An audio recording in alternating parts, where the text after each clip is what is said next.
Guys, get your coffee ready. Episode 28 of the Ball Guy Show starts in 30 seconds.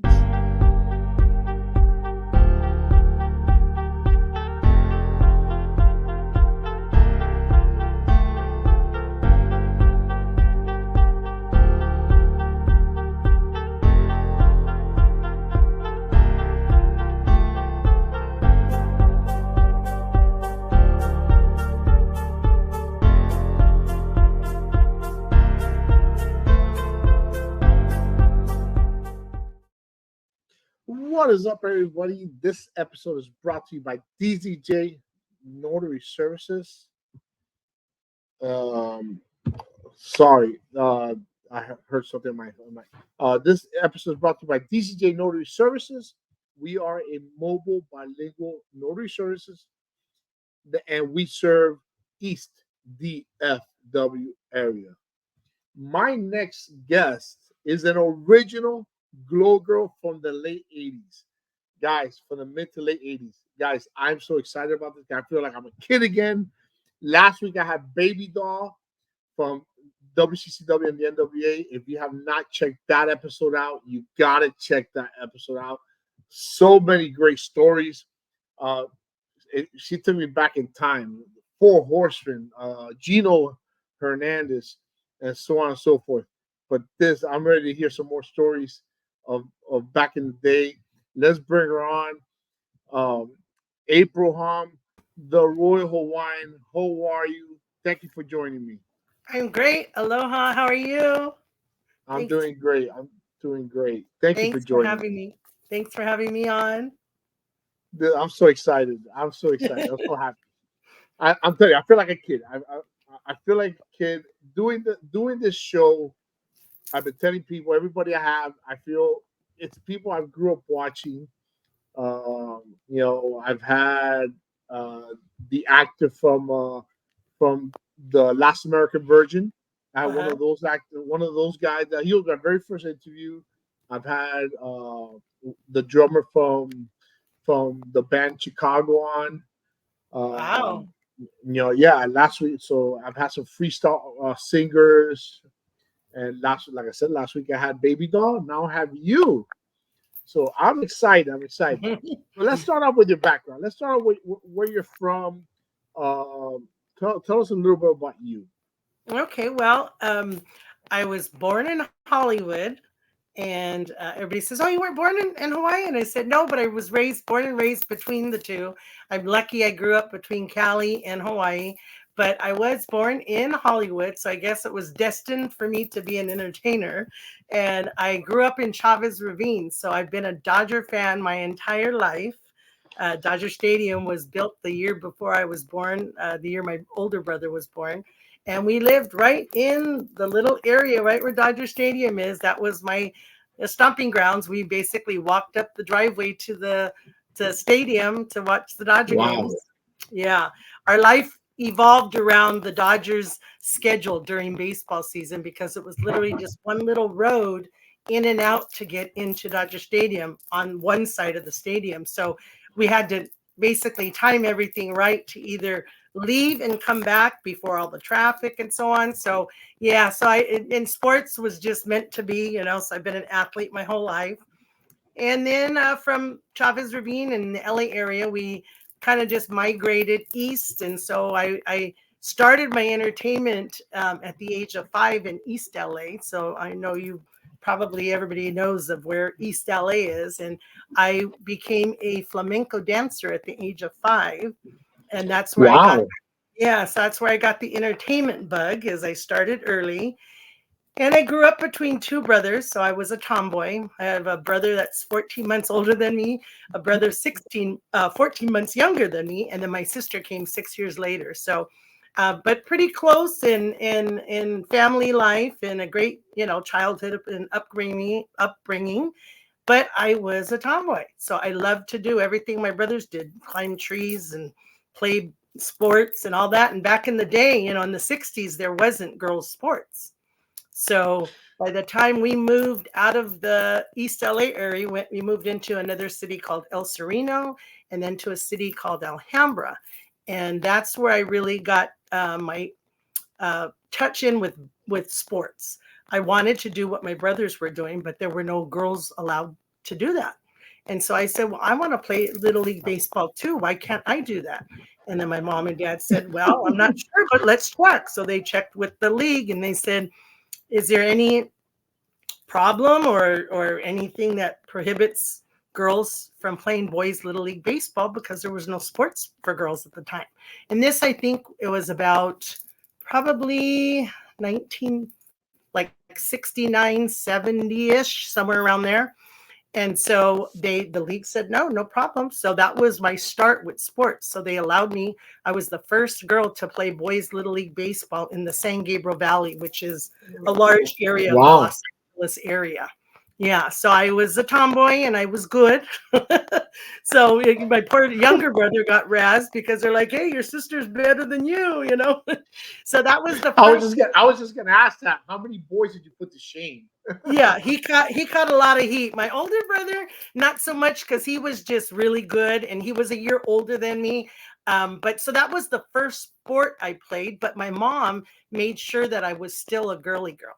So I started the flamenco dancing. She put me in, modeling school and beauty pageants. And, she kept me with all the girl stuff too. So I had a nice combination of, I was still a tomboy, but I had the dancing and the feminine stuff and all of that. And so in my later years, so I got into, with the dancing, I started cheerleading for my brothers when they played Pop Warner football or Junior All-American, whatever it is, in what city or state you live in. And so I was a cheerleader, like at the age of, I think I was maybe 7 when I started cheerleading. So I went from dancing to cheerleading to baseball.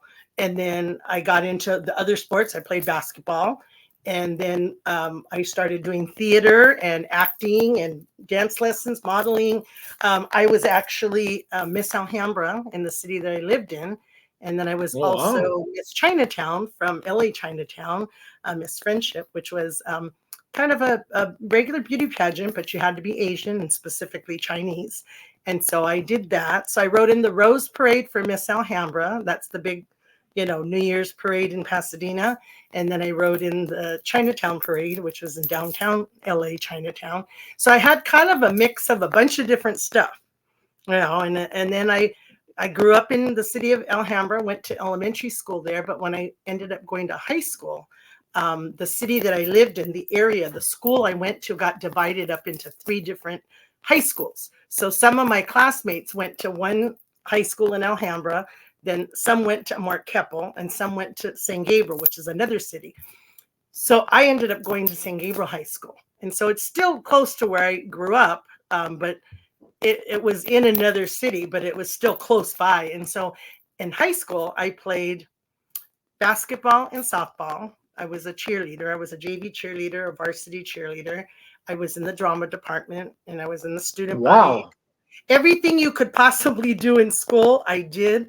Like I went to school at like 6:30 in the morning, and I didn't get home till like 11 o'clock at night. Because by the time we had cheerleading practices before school, and then during school, all of my studies. And then I either had to cheer after school or play my sports after school. And then at night, I still stayed at school because we had drama department rehearsals. And that started like anytime when we got done with our other activities. So I was at school like all day, all night. So it was quite a bit, but busy. You were busy. Yeah, real busy. No time, no room to get in trouble. That's exactly right. That's it. Because everybody says, well, did you ever get in trouble? I said, I didn't even have time to get in trouble. Yeah. And plus, back in the day, we couldn't play our sports games. If you got in trouble, you couldn't play. They would pull you out of your whatever game or whatever. You couldn't participate. So you had to hold your grades. You couldn't be in trouble. You couldn't have any kind. So I got in trouble once in high school. And it was because one of the girls that was a cheerleader with me thought she was going to take my boyfriend and go to the prom with him. And I said, oh, no. He's my boyfriend. And she had her own boyfriend, but she was trying to dig in on mine, right? And so we're at cheer practice, and here's where my wrestling and my physical came out. So my other cheerleaders in my squad, they're like, it's okay, bro. You know what? It's just a bunch of baloney. Don't worry about it. I freaking and I'm left-handed, so I just cold cocked her, gave her a left, bam, she fell on the floor. And then my best friend, she was our homecoming queen. She goes, "It's okay, it's okay. Just you go ahead, go outside, get some air." And then the teacher, our cheer coach came, and I walked to the end of the campus, and then eventually the narcs came looking for me. And so that was my only thing that I ever got in trouble for. So I guess when you go big, right? Yeah.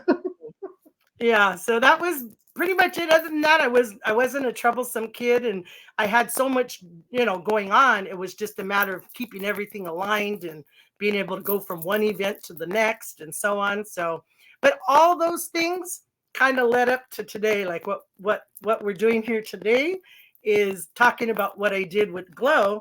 And everybody says, "Oh well, man, all those things really tied in. You were a tomboy, you were an athletic. I was a queen, a beauty queen. I had all these things that took part in building my character, the Royal Hawaiian." So, And how and when exactly did you well how did G.L.O.W come about? How did yep, yeah, how did that come about? that's the good part. So it started out, I after high school, so all through, like, I did live theater, I did community theater, I did theater in college, and then I wanted to continue with acting. So I said, well, I'm working.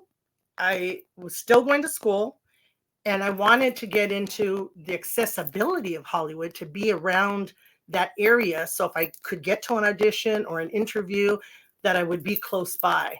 LA and California is a big place. Luckily for me, I was kind of central. So, like, for a drive from where I lived to be in the LA or Hollywood area could only be a half an hour drive, could be an hour Mhm. depending on traffic. So I ended up getting a job in Hollywood. So I worked between Sunset Boulevard and Hollywood Boulevard. And I worked at a secretarial service that had a lot of flexibility. My supervisor, the owner of the company, Mary Ann, was very flexible. She knew what I was trying to pursue. And so my agent worked right across the hall, and his name was Bobby Yanez. And he was partners with, you remember Todd Bridges from Different Strokes? Yeah, of That course, show, what yes. you're talking One of about, my Willis, favorite right? shows of one of Okay. my favorite So shows of all time. his dad, Jeff Bridges, was a talent agent and was partners with my agent. So I was at work one day, and the benefit of me working right there in Hollywood is I'm like 5-10 minutes from, any of the surrounding areas, studios and everything. So they came to me across the hall and they said, "Hey, we got this call. We got a call in, and it's a um, audition for a TV pilot." And they said they're looking for all girls, all walks of life, all shapes and sizes, short, tall, big, small, whatever your background is.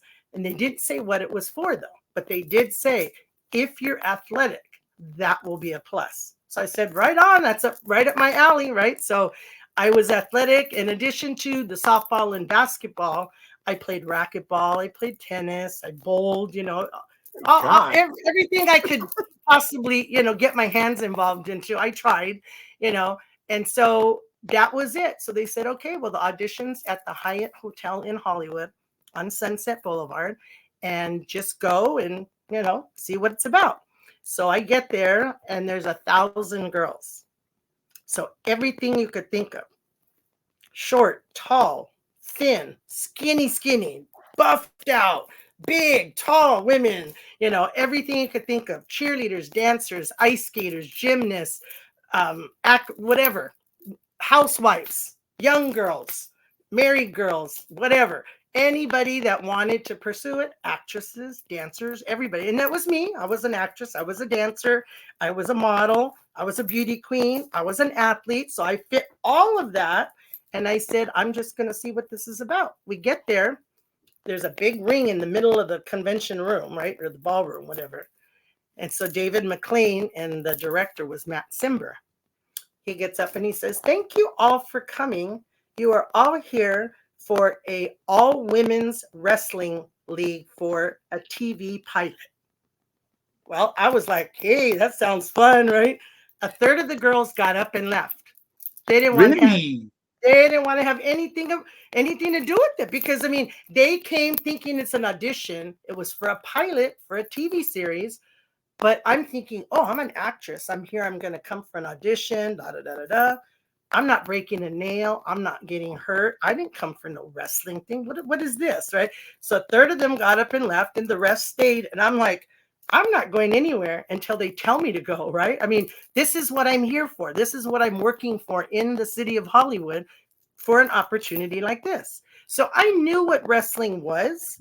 I had a lot of friends. All my guy friends in high school were collegiate wrestling, right? So that was that kind of wrestling. But I knew what my era and the time of mine was the Hulk Hogan, Andre the Giant. That was Right. my. I was gonna ask you, did you ever watch wrestling? Were you a fan? Did you ever watch the WWF? I wasn't a fan, so I wasn't into wrestling, but I knew what it was, and I had watched it, here and there, but not. I wasn't I'm not like a fan I am today. Now you asked me about wrestling today. Oh, I just got off a phone conversation just a minute ago because we were debating WrestleMania and a couple of my buddies were saying, "Oh, well, it was well deserved, Bailey." Da, da, da. I said, "Nah." I said, "I'm not a Bailey fan." So we kind of had a little controversy going, and then of course my girl is Bianca Belair. Now I don't know if you could see my shirt. I got a Bianca Belair. When I made this shirt, I was going to Money in the Bank. Money in the Bank, Bianca, right? So 2022, I went to Vegas with my buddy Sam, rest in peace, buddy. And we went and I got to meet Bianca Belair. I got to take pictures with her. I got to dance with her. When we were done, she had me on her back when it was Twitter. What is X now? It was Twitter, right? So she had me on her Twitter page. People were texting me going, "Hey, did you know you're dancing on Bianca Belair's page?" I'm like, "What are you talking about?" But we did. I was videoing her. She was videoing me. And we both put each other on. So I'm a big Bianca Belair fan. I'm a big Drew McIntyre fan. Those are my two best all around wrestlers. But so if you ask me today, it's completely different than when I started wrestling because I didn't know anything technically about being a fan. Today I'm a fan. So back then, when we got into the auditions, they told us, we want to see how you can maybe do some flips. Are you athletic? I was a cheerleader, so I had the gymnast background, right? Not the greatest, but I could do some stuff. And so they said, well, we want to see you tumble a little bit, and then we're going to do some like on camera little screen tests and see what your personality's like and see if you fit in. They had 12 characters, so they had already had 12 characters picked out that they wanted to shoot the pilot for G.L.O.W. And then what they did is David McLean said, who can get up here and, hit the turnbuckle, fall down, and I want to see some. And so out of the 1,000 girls, the third left, whatever was remaining, they picked 2 girls. I was one of them. Hollywood was the other. And so we were the 2 girls that came out of that audition. And then during that audition, they asked us to do, well, what do you think? They wanted a Royal Hawaiian, they wanted a Spanish Red, they wanted a California Doll, they wanted Tina and Ashley. They had all the characters already picked out. Now they could look at all the girls, which girls kind of looked like they could play those parts. So they narrowed down the group to about 40-ish of us. And then they sent us to train with Mondo Guerrero. So Mondo Guerrero was Eddie Guerrero's brother, right? So yeah. So he was our trainer, and it was a lot of fun, but I knew nothing about wrestling. How was that being part of? Well, back then you probably didn't know who Mondo Guerrero was. Going after that, how does it feel thinking, wow, I was trained by one of the famed Guerrero brothers? Yep. The entire family. Guerrero dynasty, right? Even Chavo now. I'm friends with Chavo. Yeah. So going back to Gory and all that stuff. Yeah. So it was, at the time we didn't really know the caliber of it, right? Because we were all new to it. Now we did have a few girls that were already wrestlers that were wrestling. So we had Matilda the Hun, who was our big icon, right? Matilda, right. So she was already wrestling and she was doing roller derby. Then we had Salt and Pepper, who That's were right. She was a roller so derby girl. Yep, she was roller derby before G.L.O.W. And then we had Salt and Pepper, who were um, they were wrestlers before. One wrestled under Jasmine, and then Salt was Charlie Haynes. So the two of them were already wrestling before, and now that was from the pilot. And then later on into season 1, we also had Debbie Dallas, who was the Killer Tomato prior to G.L.O.W. So we did have a few girls that did have wrestling experience and had been wrestlers before, but the bulk of us that were trained by Mondo Guerrero, who had no training and who had no knowledge of the wrestling, industry and what it entailed, he was basically our welcome to G.L.O.W. Welcome to, this is what wrestling's like. And so we basically started from scratch, and he'd start with basics and teaching us how to fall, how to take a bump, how to, everything. And while we were in the wrestling ring, and he'll tell the story, because we've done some events where he's been able to come out and serve on a panel with us when we go to like a Comic-Con and stuff like that. So I think the last one that I was on with him was about, I think, 2022. And he's still doing good. And I've done a couple other things. But while we were actually training, a couple of the girls, sidebarring and not paying attention. And so he's like, you girls got to pay attention what I'm talking about here and showing you these moves and what's going on. Because if you don't pay attention, you're going to miss something. And then when I get you out here in the ring, you're going to hurt someone if you don't know what you're doing and you're not paying attention. So he grabs the first girl that's next to her and he puts her like this in a headlock, and he actually gives her a sleeper hold, knocks the girl out. This girl is like flat out on the floor, on the ring. And everybody's just like, oh my God, what just happened? And he's like, okay, now do I have your attention? And everybody's just kind of like going, oh, oh my God, is she okay? And she was out cold, right? And he tells it. He says, oh, she was flip-flopping like a fish, fish out of water, right? And so she came to, and he said, okay, now you see what happened? I got your attention. So you guys got to pay attention, because I don't want somebody getting hurt. So as the real thing that he really emphasized with us was the safety and being able to do the wrestling without putting somebody in, harm's way or a possible injury and stuff like that. So that was the one thing for me, after being trained by Mondo and getting ready for the pilot, I became one of the trainers for the show. So when we started in 1986, when it aired in 1986, because we started in 1985, and then myself and Americana were the trainers for the show. So after being trained by Mondo, we trained all the new girls for season 1. And then it just, we did the pilot. So we went to Vegas in December of 1985 after being trained with Mondo, after doing like a whole circuit here in LA on all the talk shows, the entertainment, like PM Magazine, Ion LA. Those were all the shows that were like Entertainment Tonight that are on today. Those kind of variety entertainment shows. We did all of those. We did all the news channels, Schneider, Joan Rivers, Johnny Carson, all the talk shows and everything. And then we went to Vegas to shoot the pilot. And then we did the pilot. And once that was done, then it had to go to the NAPI convention in New Orleans to sell it because it was syndicated. So of course it got sold all over. And then it actually was aired in 1986. And that was season 1. And so then from then on, we ended up having to have more auditions to then select the rest of the girls for season 1, because there was only 12 of us out of the 40. They dwindled out. They either quit because they were too bruised, too hurt, didn't want to break nails. They got like 2 days of the wrestling training with Mondo, and they said, forget this, I'm out, And then between David and Matt Simber, the director, and Mondo Guerrero, they weeded out the girls that they said, they might have the look, but they can't wrestle.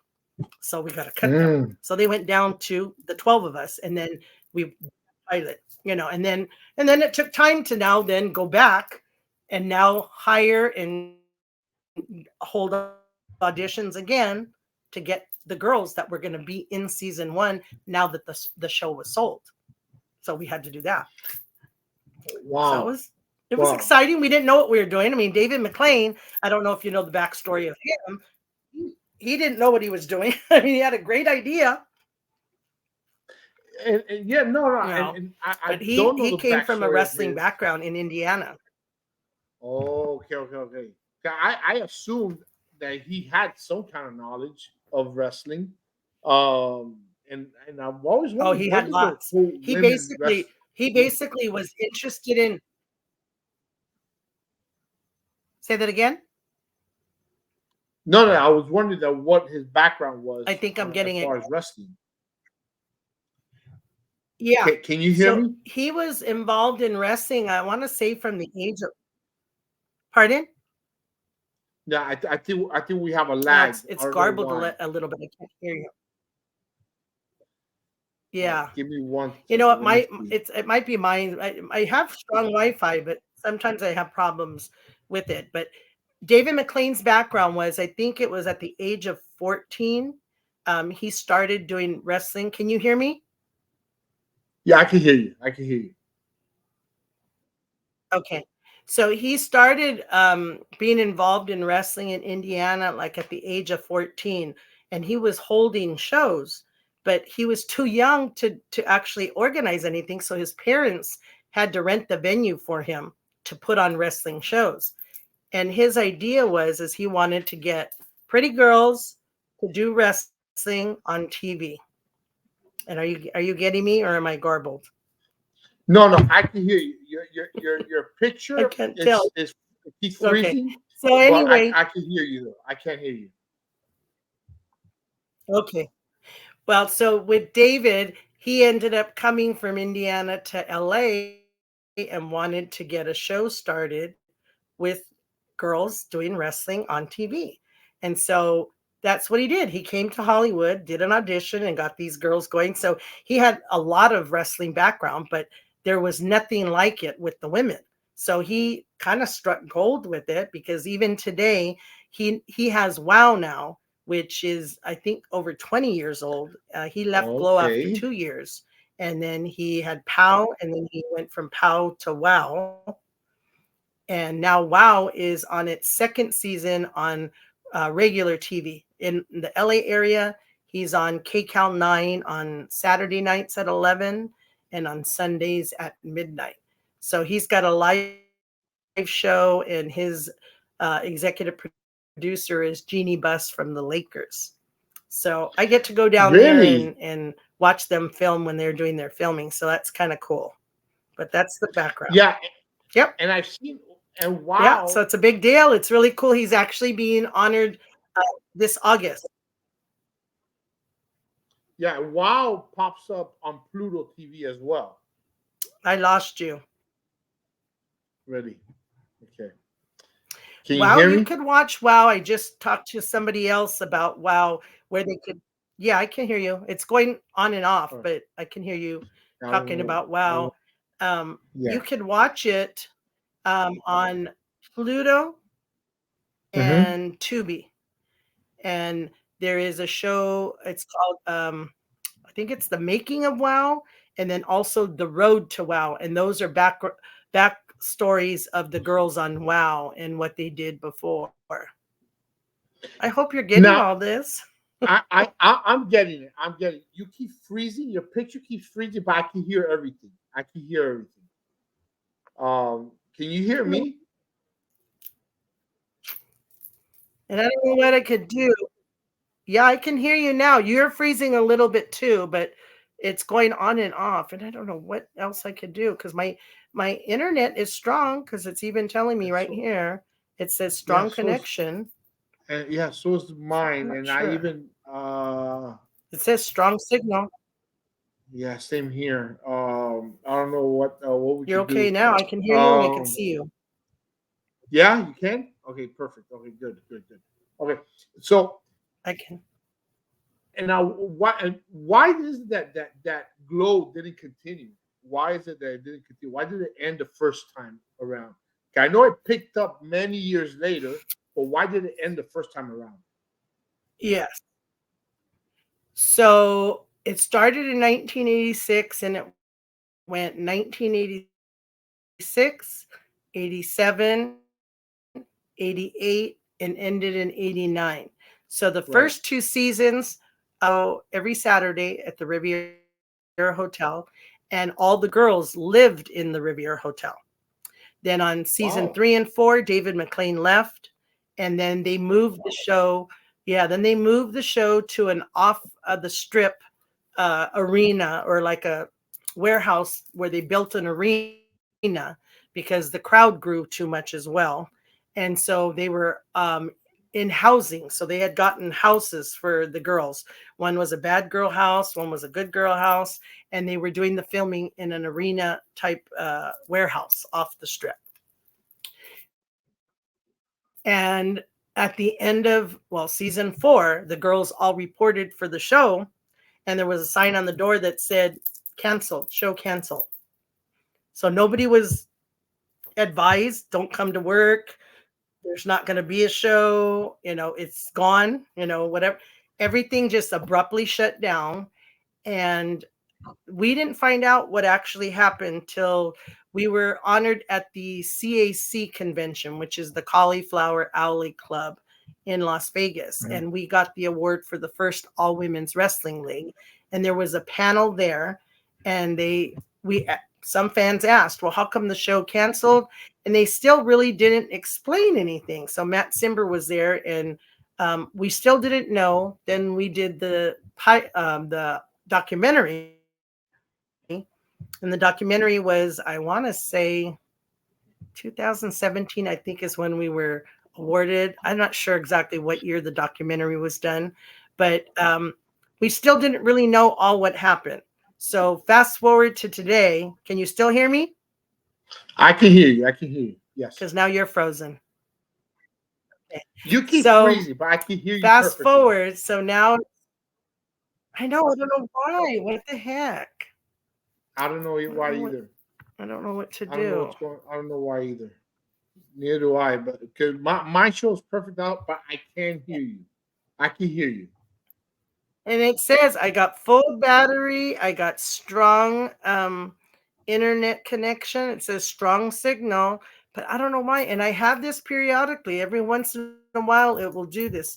Usually, when I do Me my too. interviews on my phone, the phone Mhm. is actually better. But today I had problems even trying to connect on the phone, and I don't know why with that.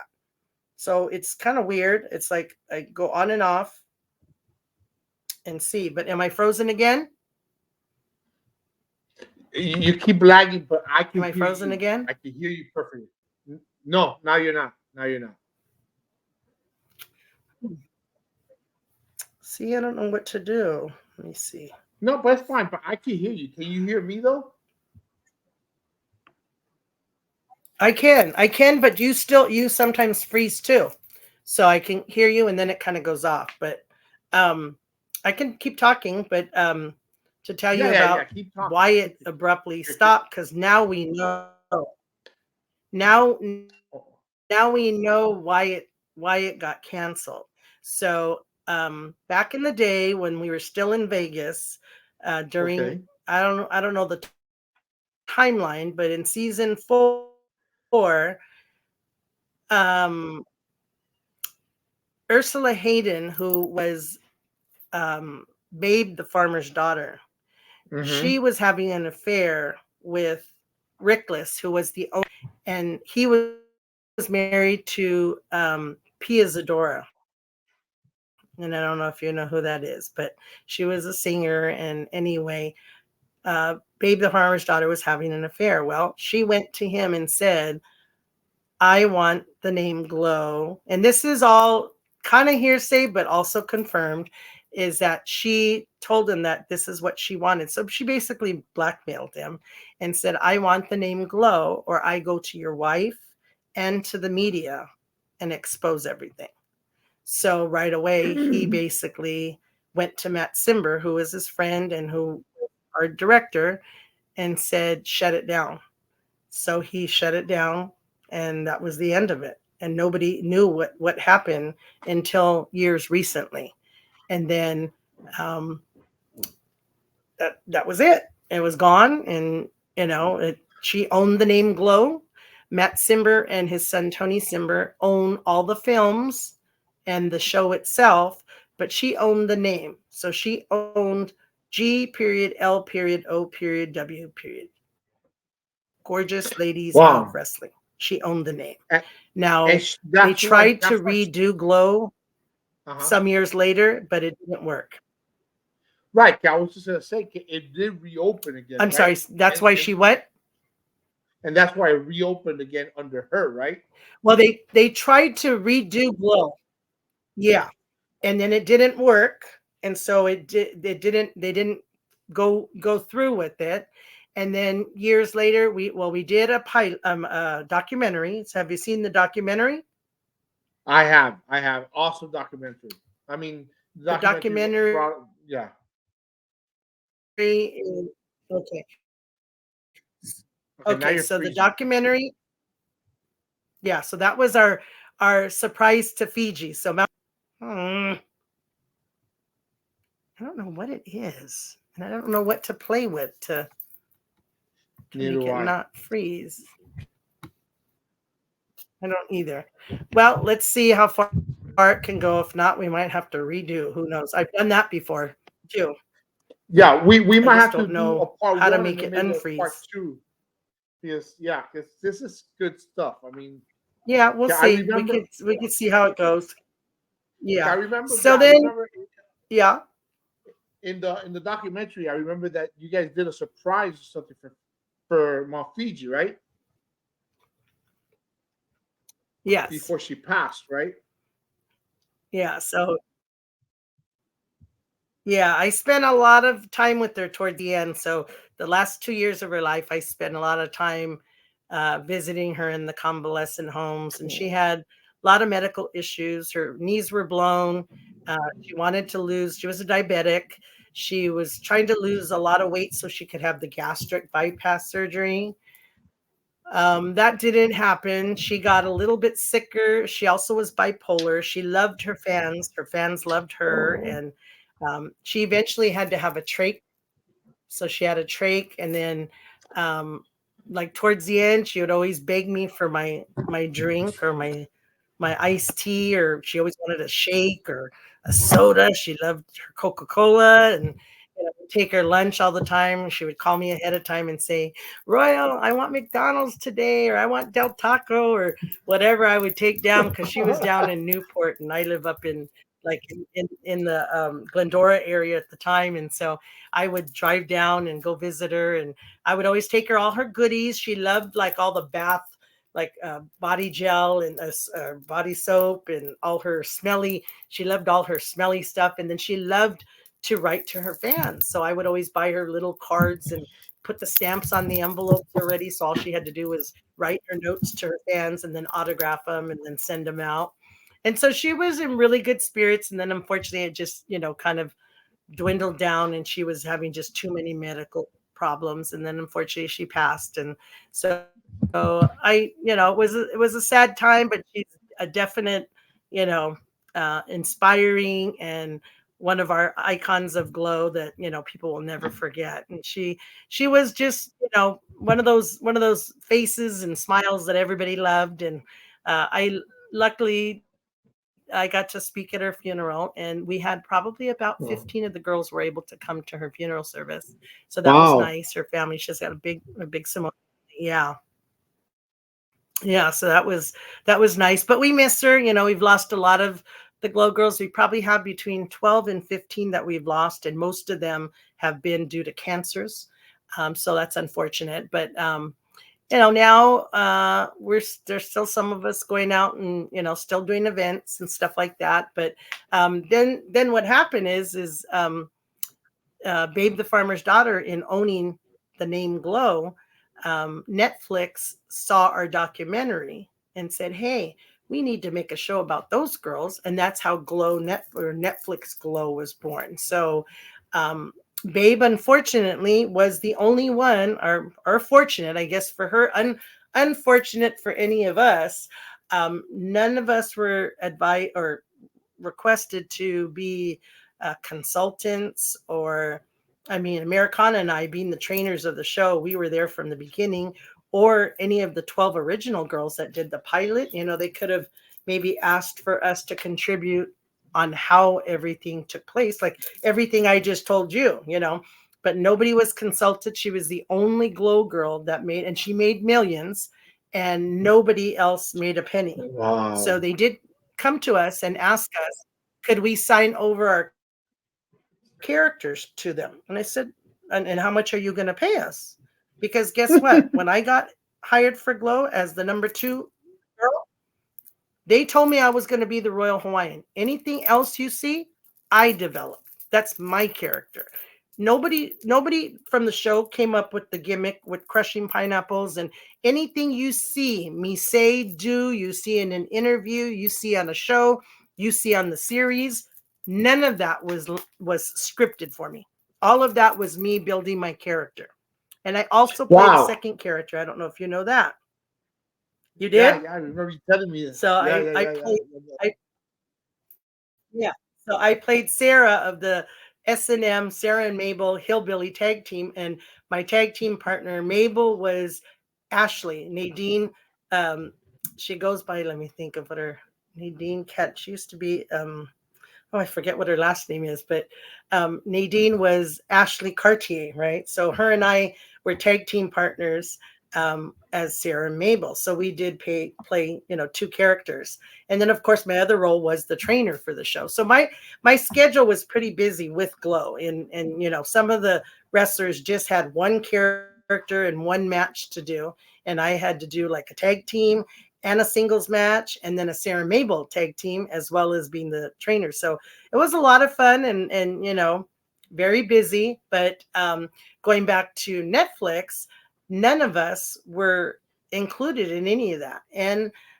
But yet they wanted us to sign a release saying, here's my character. You can have my character for nothing, for free. Don't pay me a penny. So But you want that? Well, all of us let me told ask you. you.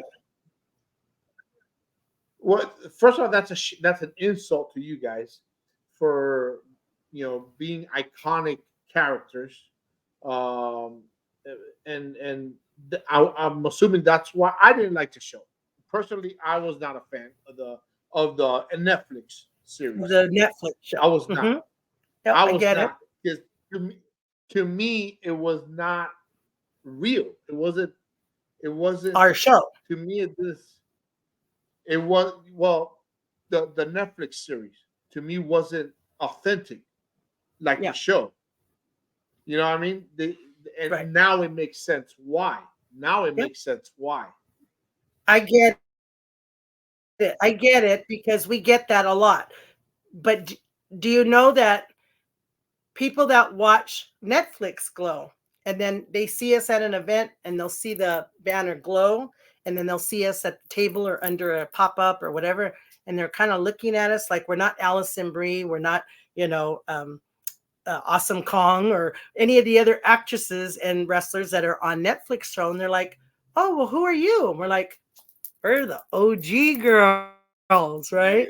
They're We're like, the original. OG girls? What do you mean? And we're like, we're the original G.L.O.W girls. We're the ones who did this back in the 80s, and we're the ones who brought wrestling to the world in this all women's wrestling league TV series on TV in the 80s. And they're like going, what? You mean there was really a show? And we're like, yes, it was about us. That's our show that we did in the 80s. Netflix came and wrote our story. So that's loosely based on us. But because they didn't have the authorization and the contracts, and we never signed a release to give you our characters, that's why you won't see a Royal Hawaiian. You won't see an Americana, but you'll see Liberty Bell, or you'll see not Nanuchka, but you'll see Zoya, right? So all the different characters. And then what they did is they took one character from our G.L.O.W, another character, and meshed them together. So Britannia is one of my favorites, and she's Godiva mixed with Zelda the Brain. You have certain characters that obviously Liberty Bell is our Americana. Zoya is our Colonel Nanuchka, So you see that because they didn't have the rights to our characters. If they didn't want to pay for it, they weren't going to get it.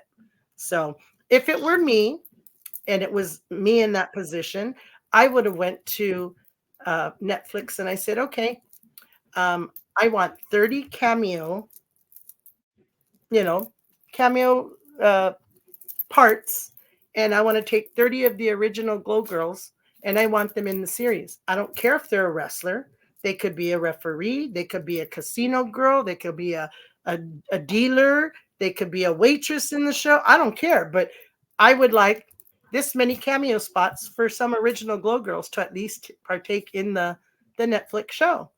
But never happened. We were not consulted. Nothing came about.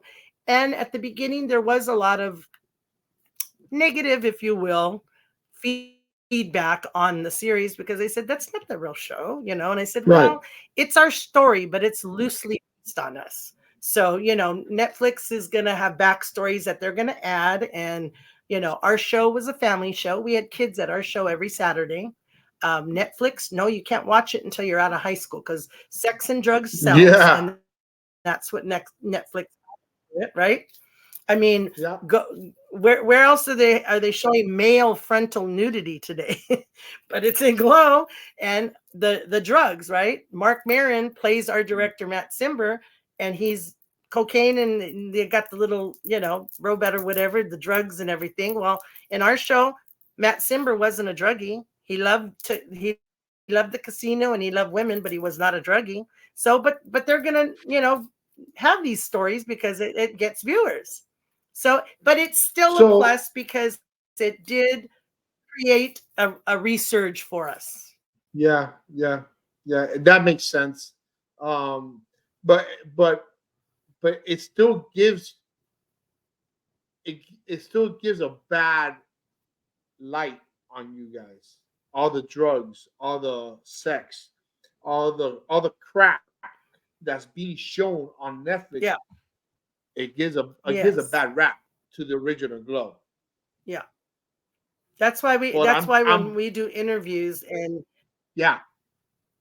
You set it clean, and I'm glad you have the yeah, opportunity like this to set it straight. yeah, set the record straight that it did not, Yep.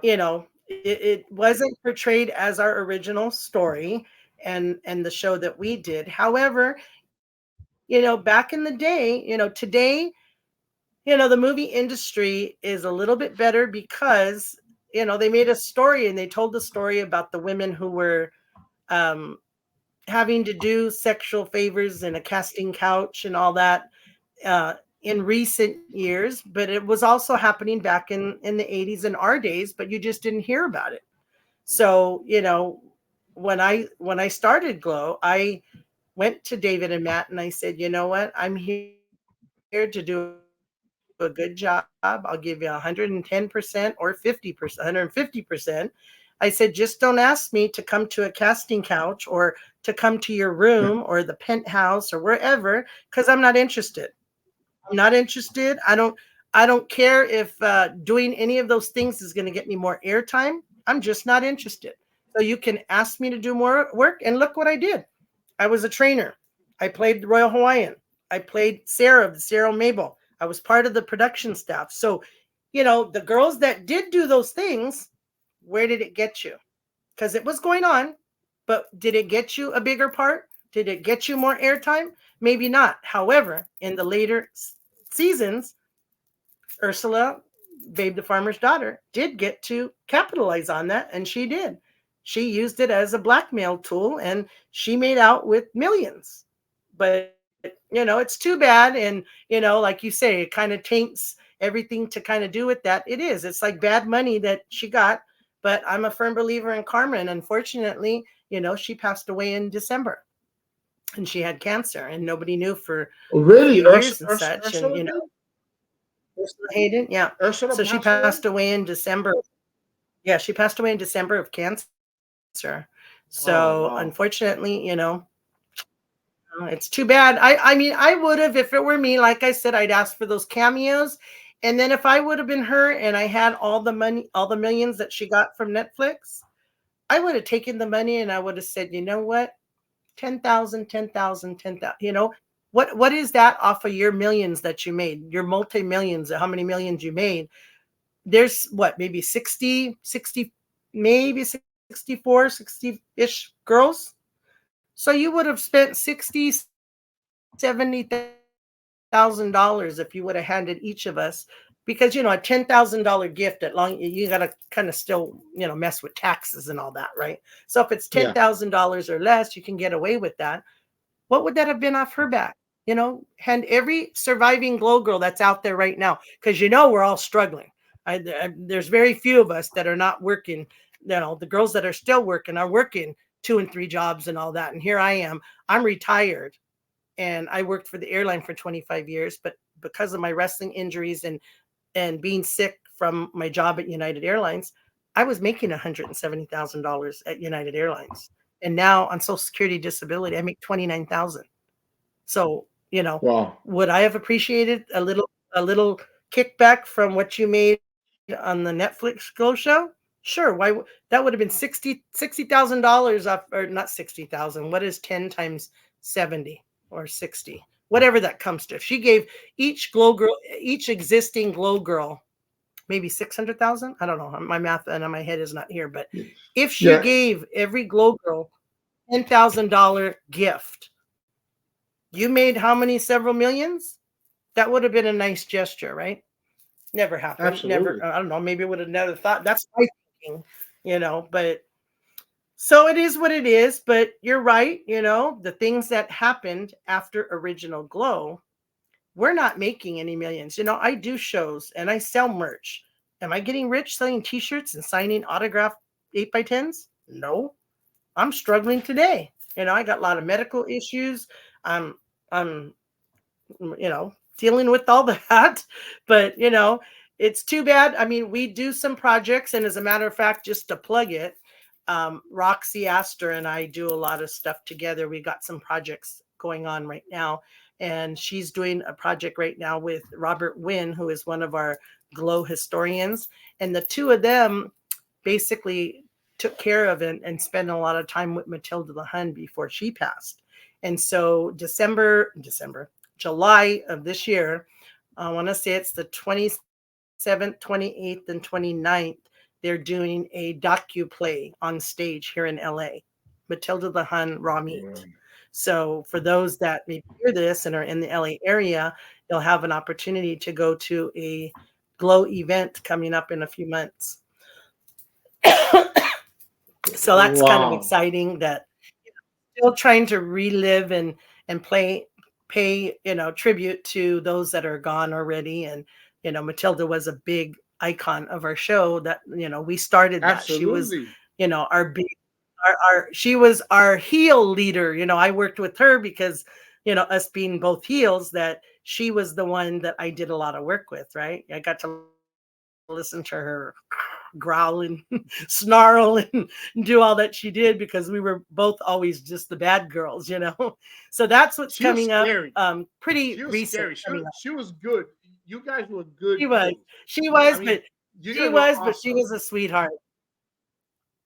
I heard she was. I heard she was, and you know, but she complimented Mafuji.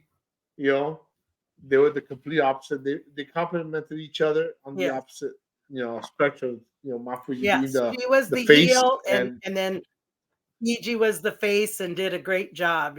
So it was our two big icons, and then along with our other big girl was Big Bad Mama, and rest in peace. All that's three of them are right. gone now. So yeah, so all three of them are gone. Our big giants, all three of our giants, and then all the others that we've lost along the way. But so yeah, so we're just that's going to be a fun thing to be able to share with the fans, and because Roxy and Robert spent the last couple of years with Matilda, this is them sharing her life, and a tribute to one of the original G.L.O.W girls. And so it's going to be fun. It'll be real exciting for the fans to be able to see something else come out. And we got some other things going on, so we just are trying to do.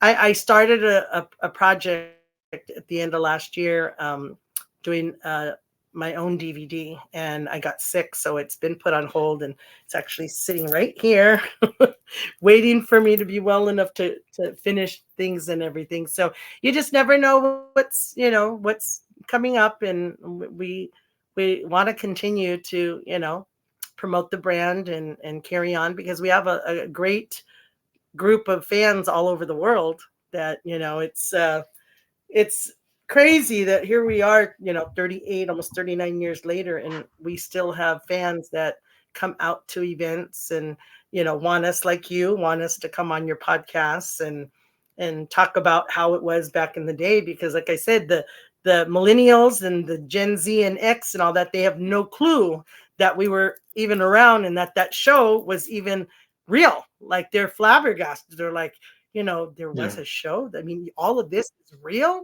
And I'm like, yeah, this is really what happened back, how it came about. I mean, prior to us, if there wasn't any Glow Girls, there'd be no divas, there'd be no beautiful people, there'd be no Yeah. Bianca Belairs and Charlotte Flairs and Becky Lynch's and Io Skies and all the girls that are making big bucks today, right? Along with, I got like my friends who are like Victoria, who was also Tara and TNA, and the girls that you know always, when we're doing shows and events, Lisa in particular, she makes a big deal when we work together. And she'll always grab a mic when the opportunity presents itself. And she'll say, and today we have with us, we have an original Glow Girl, one of the legends, and she'll make a big deal. The Royal Hawaiian is here, come by and see her. And I always like, Lisa, you don't have to do all that. She goes, yes, we do, because if you girls weren't here, I wouldn't have had my job. And these girls wouldn't, I met Trish Stratus and Lita and all the big names, right? And I Yeah. even did a convention once with, actually, it was Lisa, myself, Devon, Kurt Angle. Anyway, Devon, I wanted to make sure I got a picture before we were done with our convention. And then he had a big long line waiting for people to come and buy merch and sign autographs and everything. And he says, I said, just well, before we go, I want to get our picture. He goes, no, no, no, no, no. He says, right now. He says, but I said, no, you got a long line. He says, you know what? He says, everybody, you don't mind if I stop and take a picture, right? He says, because this is a legend. And I used to watch her on TV on Glow. And she's responsible partly for me becoming a wrestler, because I just watched it. I loved it, the whole 9 yards. And so he even, being one of the men wrestlers. So it's always just cool, to see when people do say, we finally are getting recognition now, right? Where people are saying you're legends, you're the trailblazers, and all of that good stuff. And there's still a lot of us around. It's just that not a lot of girls actually do public appearances and events, or even do podcasts. And I do a lot of the indie circuit here in Southern Cal. So I do like to help with, and mentor the younger. We got the Wow Girls, and we got UWW, we got FWW, all the different all women's promotions. And I try to make it to a lot of their shows, and help advertise for them and do meet and greets. And so just to let people know, is May 22nd, I'll be doing a meet and greet at the Santino Brothers show in Azusa at the VFW.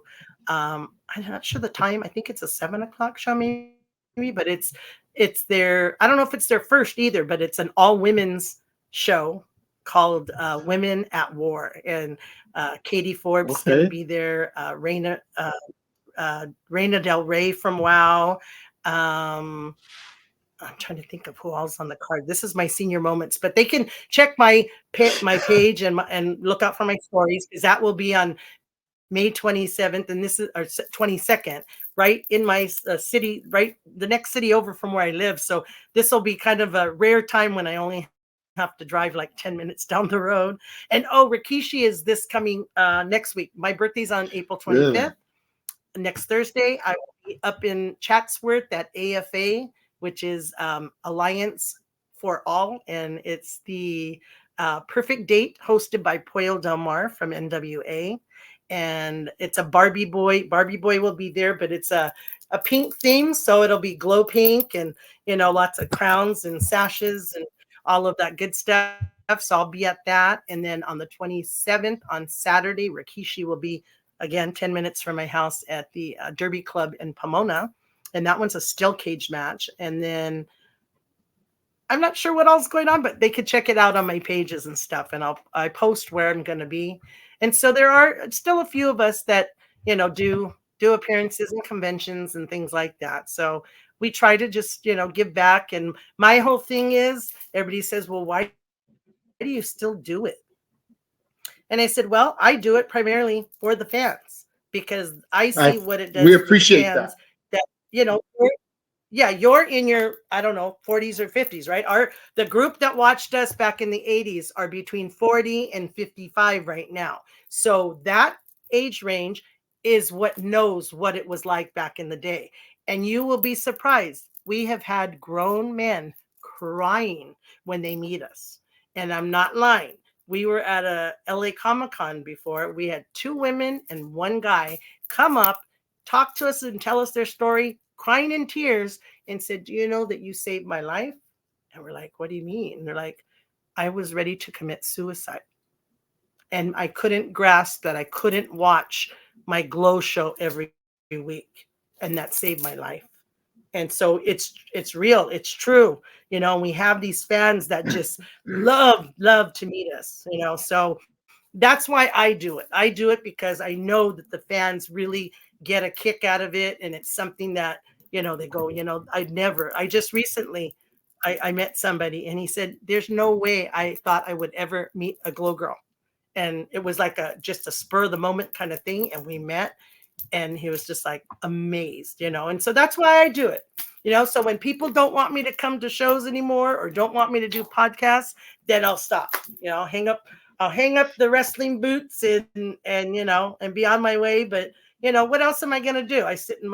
Want me to sit at home in my room and watch TV? I could be out at wrestling events every weekend, and that's a heck of a lot more exciting, so that's why I do it. And let me tell you something. And we the fans appreciate it. We appreciate it that we know you do it because of the fans. And let me ask you this: what do you tell the people that say, "Oh, well, wrestling's fake"? Because your injuries are real.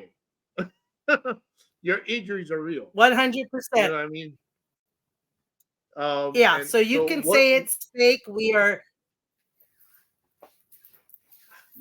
sports entertainment at its finest. And, we actually sacrifice our bodies to entertain. And it's just like any other athlete, football players, baseball players, track stars, whatever Olympic athlete, women basketball player, whoever, whatever sport they're in, guess what? That's their job. That's their full-time job. And so they train to be strong, to be conditioned, all of that, so that they can do the sport that you love to watch. But guess what? You can be hurt in a gymnast, a swimmer, whatever they do, whatever their sport is, they can get injured at any time. Guess what? Same thing with us. So back in my day, I ended up having to quit G.L.O.W because I got hurt. So I had a dislocated shoulder, I had a fingers injured, I had a sprained ankle, but the thing that did me in was my back. I ended up hurting my back, and I left Vegas and came back here to LA, had to go to the orthopedic doctor, and they told me, you gotta stop. You got 2 bulge discs, you need surgery, and do you want to have a family? And I said, what do you mean? I was in my 20s. What do you mean, do I want to have a family? They're like, are you thinking about having children? I said, oh, okay, childbearing years, right? I said, what do I know? As it is, I didn't get married until I was 31. I didn't have my first son until I was 33. I said, so asking me at 20? Yeah, I want to, but when? I don't know. And so they said, well, if you do, then you better cut what you're doing and better look for something else to do. Hindsight today, we all say, why the heck didn't I go back to Vegas? Why didn't I go back, and why didn't I do a commentating, sit side by side with David McLean? Why didn't I become another manager? Who says we only had to have 2 managers? Maybe I could have done interviews. Maybe I could, whatever. We just never, it was back in the day. We didn't know all the things that we know today with all the girls that do the interviews before, during, and after a show, all the other things that there are to do. I went and said, okay, well, it looks like I got to go get a regular job. And I did. So I went to work for United Airlines. My mom worked for United Airlines. My mother-in-law worked for United Airlines. I have like Calabash brother in Hawaii. We say we're not blood related. He's a flight attendant for United Airlines. I said, I guess I better go get a job. I need to do something for real, right? So I worked for United for 25 years and made really good money, but then I got sick. We were exposed to toxic chemicals and I became sick. So in addition to all my injuries from wrestling, then I got sick by United Airlines who we were breathing chemicals that were coming in through the vents, and they would say, "Oh, it's not harmful. It's just a nuisance." It was the hydrogen sulfide, the gases that they kill you with in the gas chamber. They Wow. flick the switch, and the guy's dead right away, right? Well, we were exposed to that from 1995 to 2000, and I was working 16-hour days, 7 days a week. So I was breathing that crap more than the average person that was working like an 8-hour shift, 4 or 5 days a week. So I lost two baby boys. So I did about 2.5 dozen other women, had miscarriages, stillbirths, babies born to term that ended up dying after the fact. Have you ever seen the movie Aaron Brockovich? Yes. Yes. Okay. So Aaron Brockovich, we were like the Aaron Brockovich too. We had the same attorneys, the same doctors. We had a multi-million-dollar lawsuit. And then United Airlines, who is still, and I'm not sure the rating, but they used to be the #1 airline in the world. They went to Chicago, which is our headquarters for United Airlines. They went to the bankruptcy court and they filed temporary bankruptcy. They threw our case to them, who they basically owned the Chicago courts, and they dumped our case into the trash. So we got zip. We went from multi-million-dollar lawsuit to zip, nothing. Oh my So God. that's it. We had a couple employees die. My mom was a coworker. She had a stroke, never to return to work. We had other employees that got so sick that they never returned. And to this day, this story has never been told publicly, never in the media.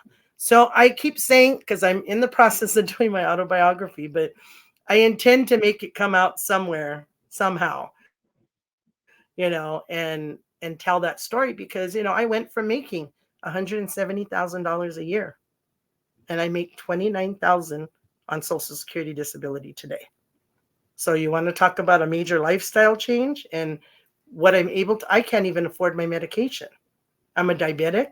And at one point, just a couple years ago, $1,000, I went from having a zero copay for my insulin to $1,000 a month. So I suffer from, a lot of different conditions. I have fibromyalgia, I have asthma, I have upper respiratory disease, I have COPD, I have brain damage to some degree, which is all those things are as a result of me getting sick at United Airlines. So, I was healthy. I was not sickly as a child or a young adult or before G.L.O.W.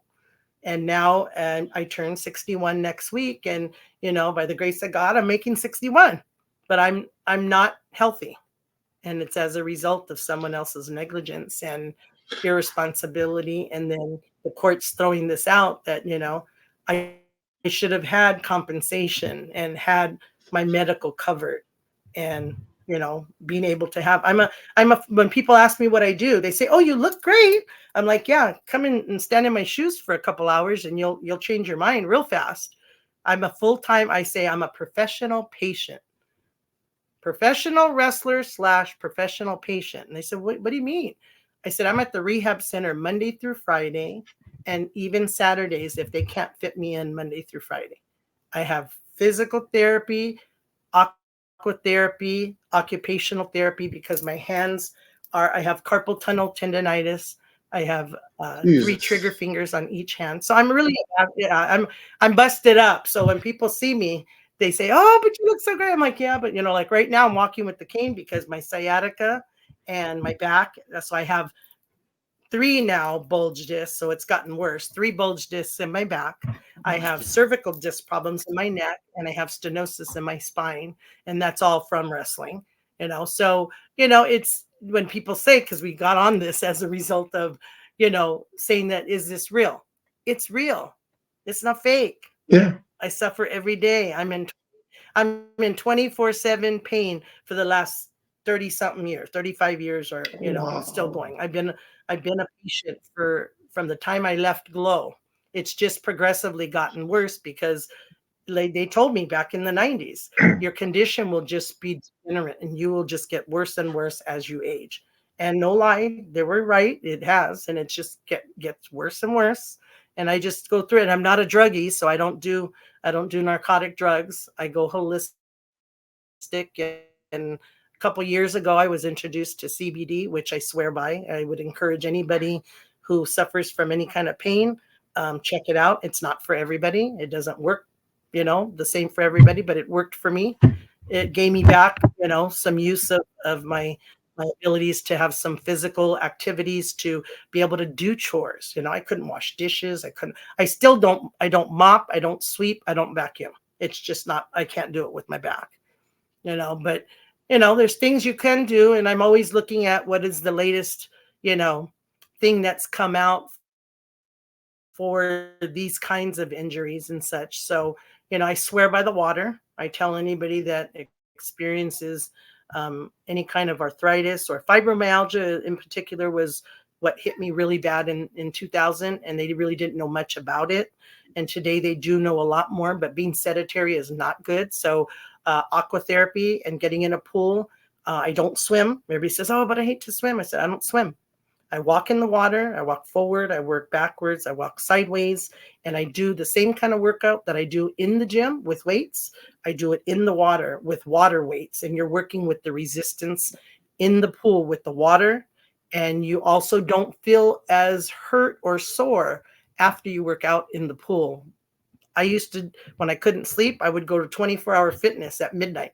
I'd walk in, the guys are like, hey, how's it going? I'm like, I can't sleep, and I'm in pain. So I jump in the pool and I work out for an hour, hour and a half. Just recently at 24 over here by my house, I did a half an hour bike, half an hour weights upstairs, and then an hour and a half in the pool and jacuzzi.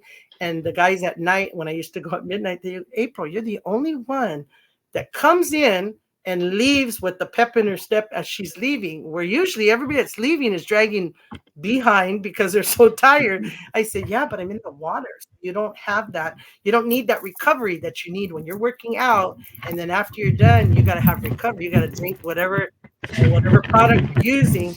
It's not like when you're working out in the water.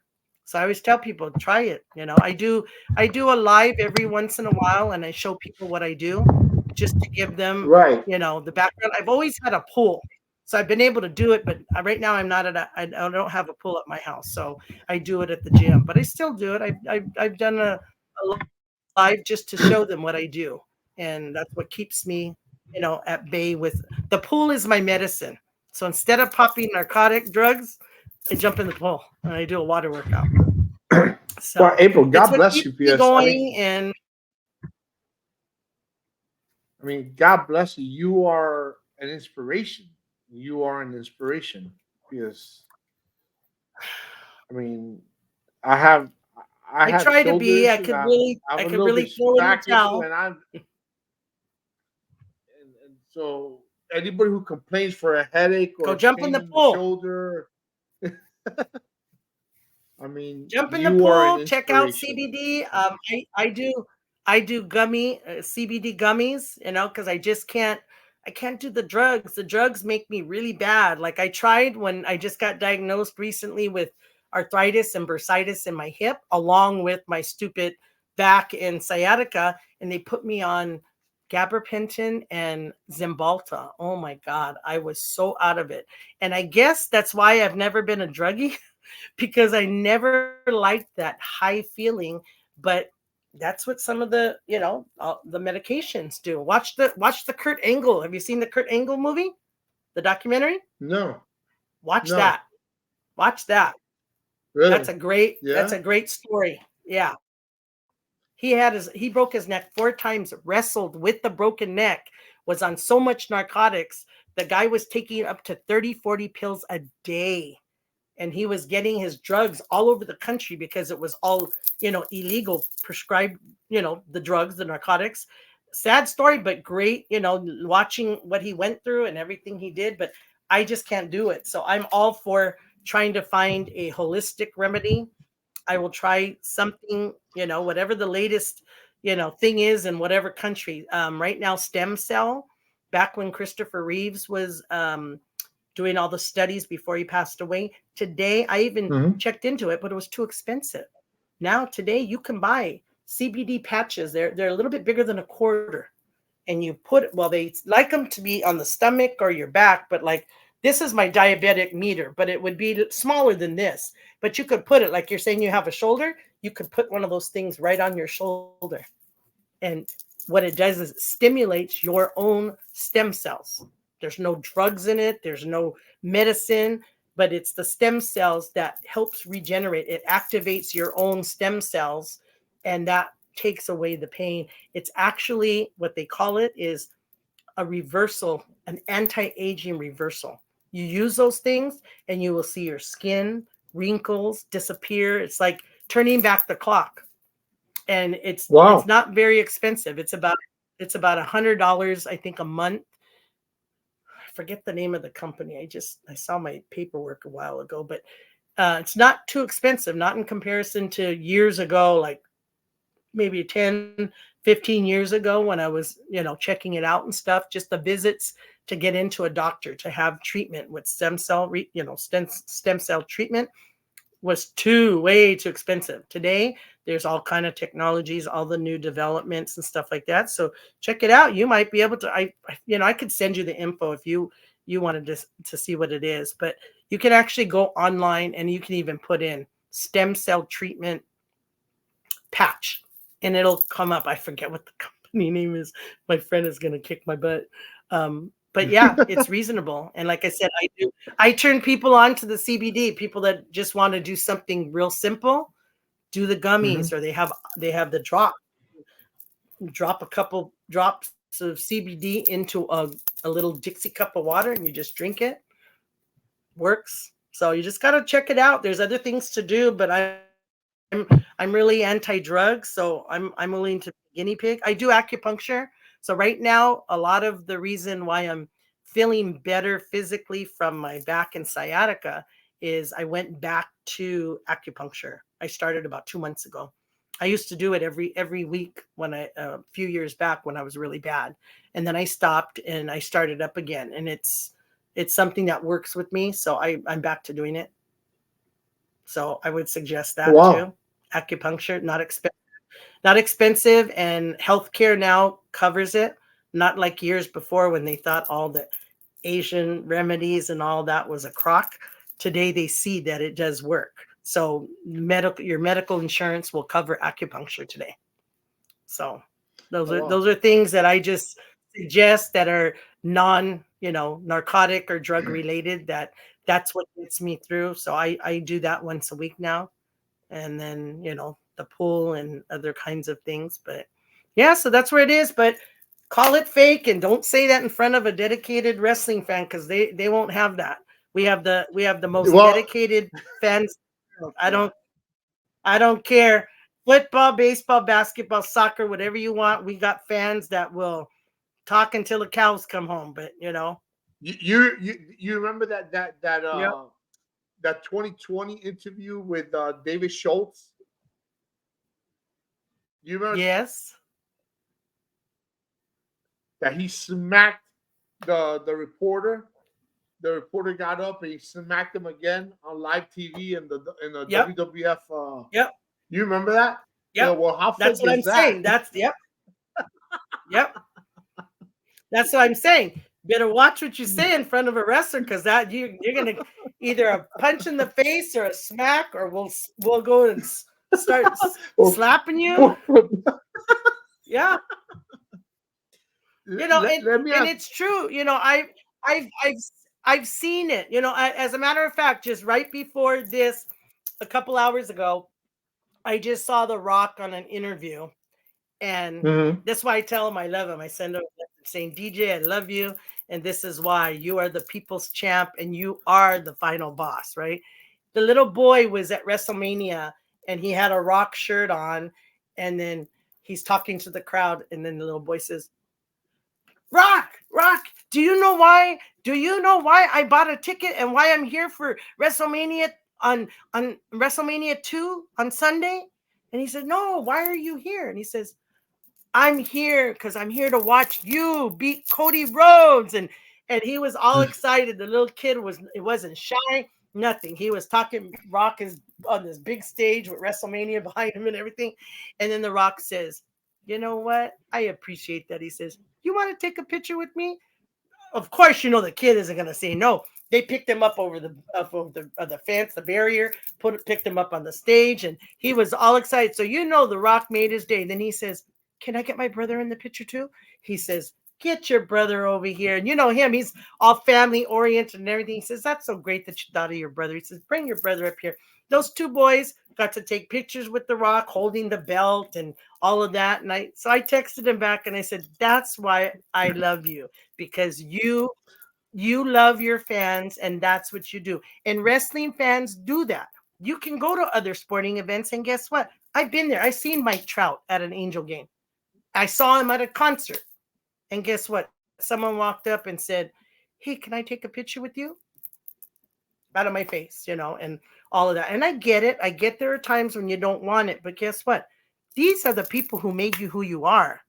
So you need to be gracious. And, and The Rock does that, and there's tons of other John Cena and all the guys that do all the charity stuff, or even just impromptu stuff. When a fan sees them, they take the time out to do that. And so that's why with my wife, I will never tell a fan. My wife has met The Rock 3 times. She's ran into him 3 times. Yeah. And 3 times she's asked, I see his take mom. a picture with you, and he says yes. Oh, I see his mom once a year. Hopefully, if we both are healthy and we can go to the CAC convention in Vegas, she comes to the CAC, convention in Vegas and such. But yeah, so he's always my favorite. I only talk to him. I've never actually met him in person. I would love to, but we have the Hawaii connection and all that. So I do send back and forth messages and stuff like that. But yeah, he's one of the ones that, he's the face of WWE, and WrestleMania 40 was amazing with him in it and everybody else. So, it's something that I see, what wrestling fans do and that they appreciate it. So I won't say no, I don't care where I'm at. And someone, because if you're not a wrestling fan, I could be standing right next to you and you don't know me from Joe Schmo. But you put me in something where there's wrestling fans, and if they know G.L.O.W, it might not be the younger generation, but somebody else, they'll come up and they'll go, I think, are you who you? I've been in a restaurant before with people saying, I saw you from across the room and I thought it was you, but I wasn't sure, but I wanted. So by the time we got going, there was like 3-4 different groups of fans around asking for autographs. And then I did a 3-day event, and this little boy walked by my table in the booth, and he saw G.L.O.W, and he said, G.L.O.W? He says, oh my God, you're G.L.O.W? And he goes, I just love G.L.O.W. And I'm like, how old are you? He says, I'm 11. And I said, what do you know about G.L.O.W?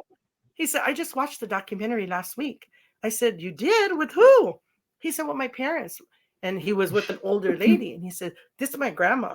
And then the grandma says, oh my God, my daughters are going to die when they know that he got to meet you and take a picture, get an autograph, the whole 9 yards. So she said, oh, I'm going to have to go home and then see the daughter. His mom was at work.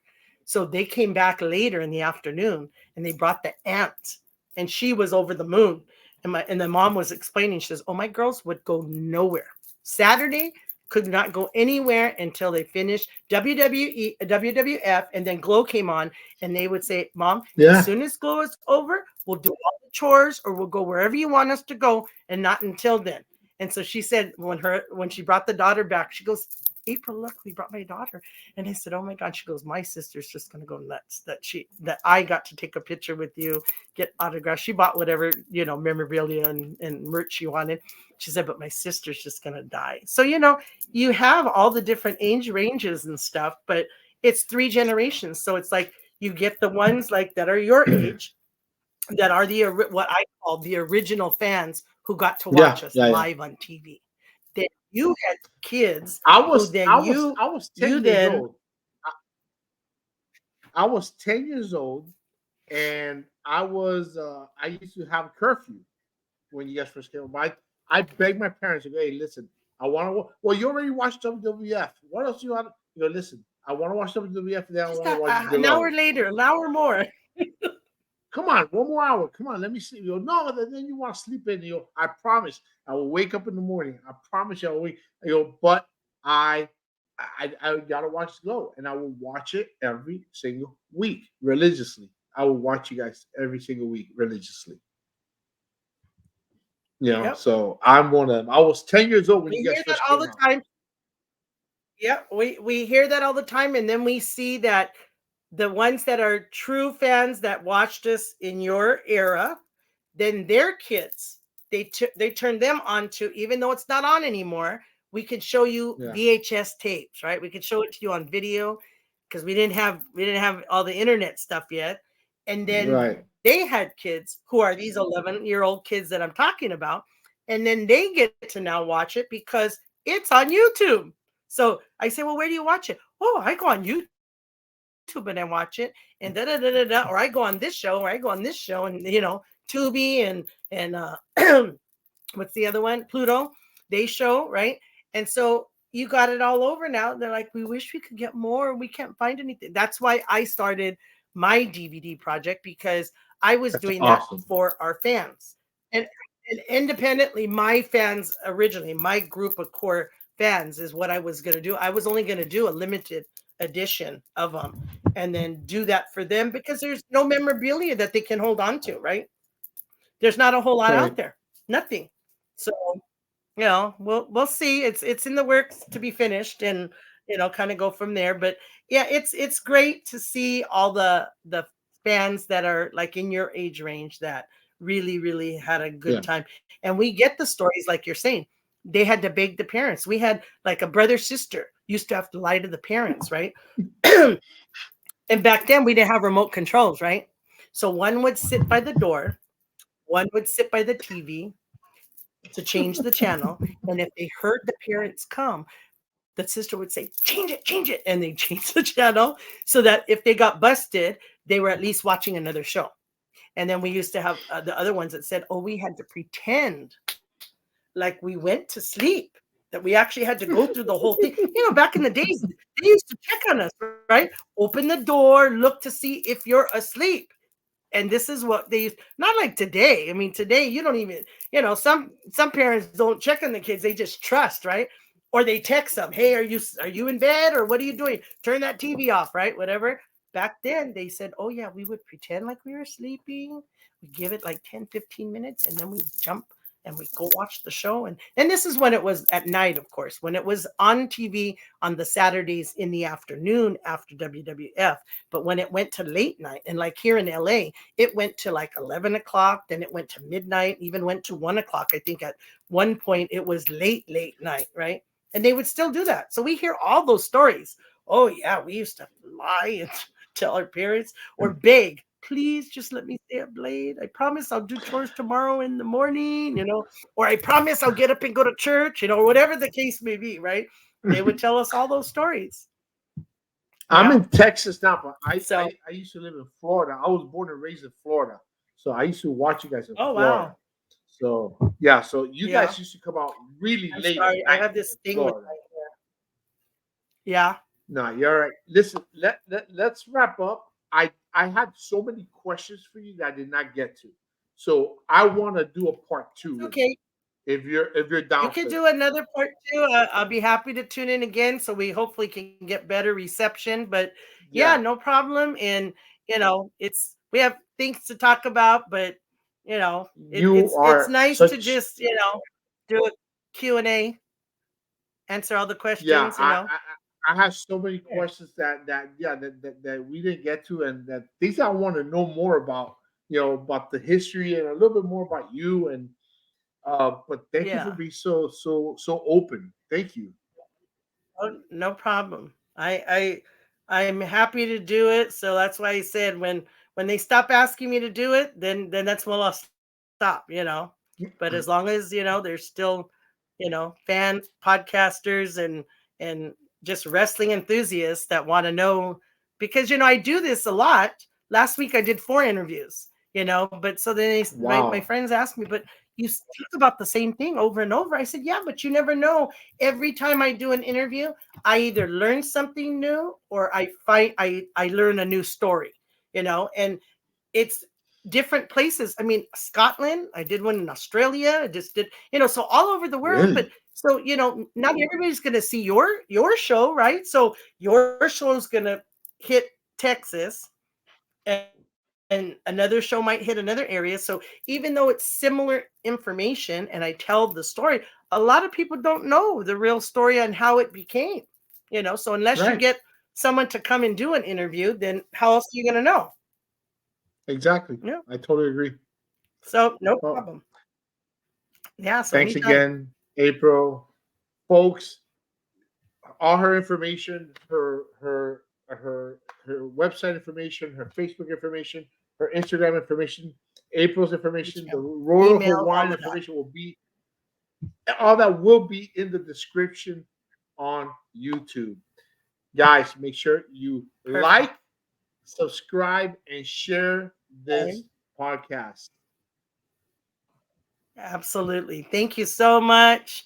I appreciate that, Thank you. JC. And anytime, I'll be happy to do that. And tell God your bless wife, you. thank you for the beautiful intro and things that we can post, because I'll be posting that. So thank When you. I told Aloha. when I told her I was having you on, she was super excited. So Oh, thank you. yeah. Yeah. You're welcome. No problem at all. Anytime. I'm happy to do it.